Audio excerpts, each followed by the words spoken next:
Timnas baru tiba, kecurangan tuan rumah Vietnam terungkap.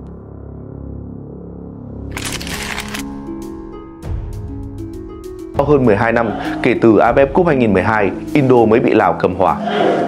Không nổi nóng mà cũng chẳng lý do này kia, sau trận lại là vẻ nhún nhường đến lạ của huấn luyện viên Shin Tae-yong. Vị chiến lược gia người Hàn thẳng thắn thừa nhận các học trò của ông đã mắc rất nhiều sai lầm. Hiện tại ông cảm thấy day dứt và kèm theo đó là Kata pandit media Vietnam soal timnas Indonesia, kita terlalu melebih-lebihkan mereka, ternyata segitu doang.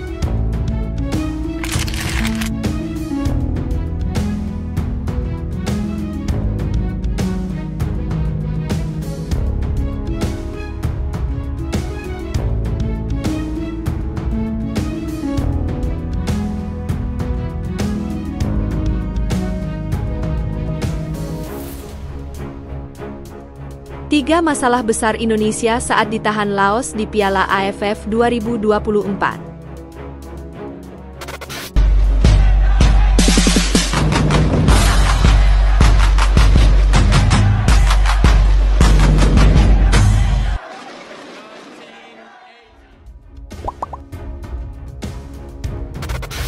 Timnas baru tiba, kecurangan tuan rumah Vietnam terungkap.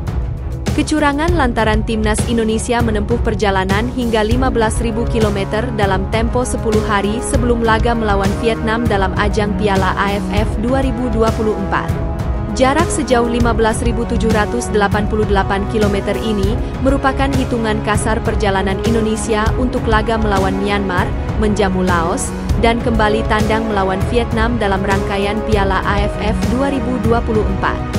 Rinciannya adalah perjalanan dari Bali ke Jakarta ke Kuala Lumpur ke Yangon, lantas dari Yangon ke Kuala Lumpur ke Jakarta ke Solo. Kemudian dari Solo ke Bali ke Hanoi dan ke Phu Tho. Ini merupakan hitungan kasar. Dalam artian hanya jarak dari kota ke kota berdasarkan Google Maps. Pada realitanya tentu jarak yang ditempuh lebih dari 15.788 km. Pada saat yang sama Vietnam hanya melakoni jadwal penerbangan singkat. Mereka memulainya dari Gyeonggi, Korea Selatan, ke Vientiane, Laos, dan dilanjutkan ke Hanoi lantas ke Phu Tho. Total jarak perjalanan yang ditempuh Vietnam sebelum melawan Indonesia hanya 4.086 km. Selain itu Vietnam punya jeda waktu rehat lebih panjang dibanding Indonesia. Saat Indonesia menjamu Laos di Solo, yang berakhir dengan skor imbang 3-3 pada Kamis 12 Desember, Vietnam tak menjalani pertandingan. Ini membuat kebugaran pemain Vietnam lebih prima dari pemain Indonesia. Pertandingan Vietnam versus Indonesia akan berlangsung di Stadion Viet Tri, Phu Tho pada Minggu 15 Desember malam. Phu Tho merupakan kota berjarak 95 km dari kota Hanoi. Perjalanan jauh dan jadwal mepet di Piala AFF 2024 membuat pelatih timnas Indonesia Shin Tae-yong mengatakan ini sama saja membunuh pemain.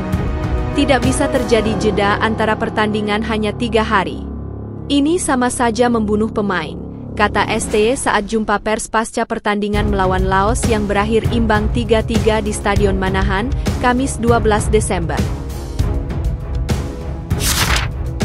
Kata pandit media Vietnam soal timnas Indonesia, kita terlalu melebih-lebihkan mereka, ternyata segitu doang. Pandit sepak bola Vietnam, Han Anh Tu merasa terlalu melebih-lebihkan timnas Indonesia di Piala AFF 2024. Kualitas sebenarnya pasukan Garuda terlihat jelas saat ditahan imbang Laos 3-3, Kamis 12 Desember 2024 malam. Bermain di Stadion Manahan, Solo dalam laga Matchday 2 Grup B Piala AFF 2024, timnas Indonesia yang menurunkan tim bermaterikan mayoritas pemain U22 dibuat kewalahan oleh Laos. 3 gol timnas Indonesia dibuat oleh Kadek Arel pada menit ke-12 serta Brace Ferrari ke-18 dan ke-72.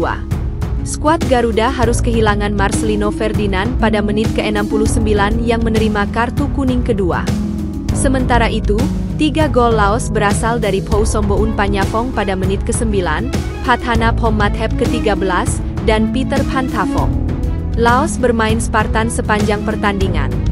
Berbicara kepada Soha, Han Anh Tu memberikan penilaiannya terhadap performa timnas Indonesia saat gagal mengalahkan Laos.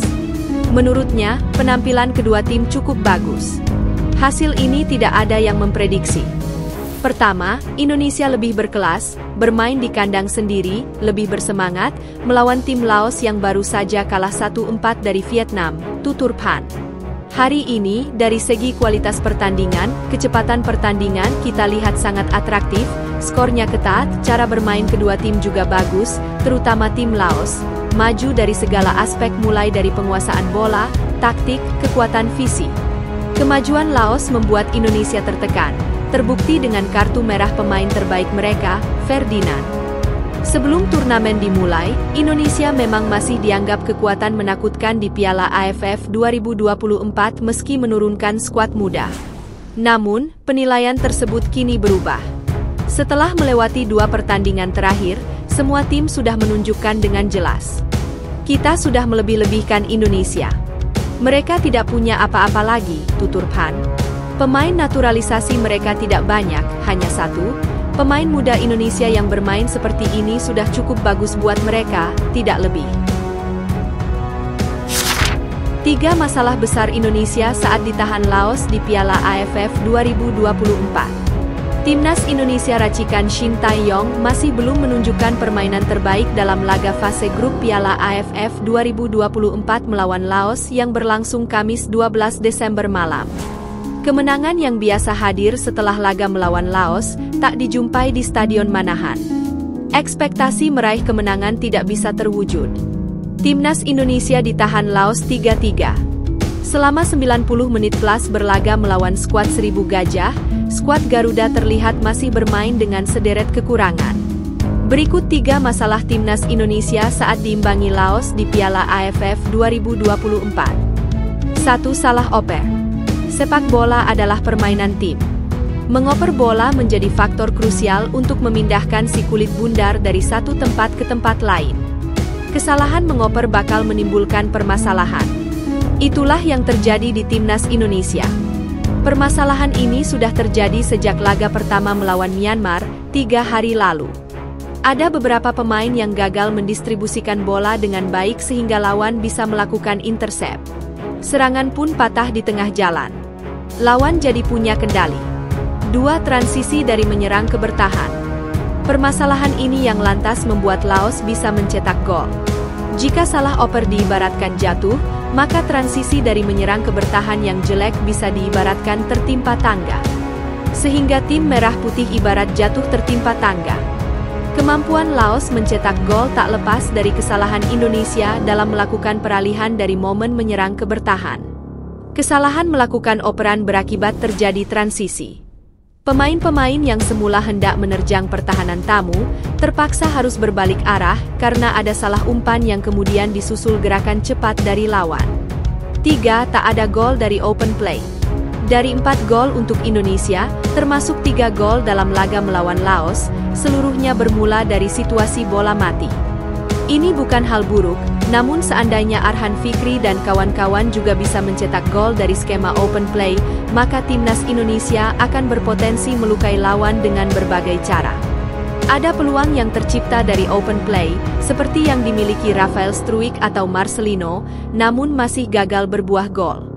Efektivitas serangan dari open play jadi kekurangan yang wajib disempurnakan demi hasil akhir yang membahagiakan.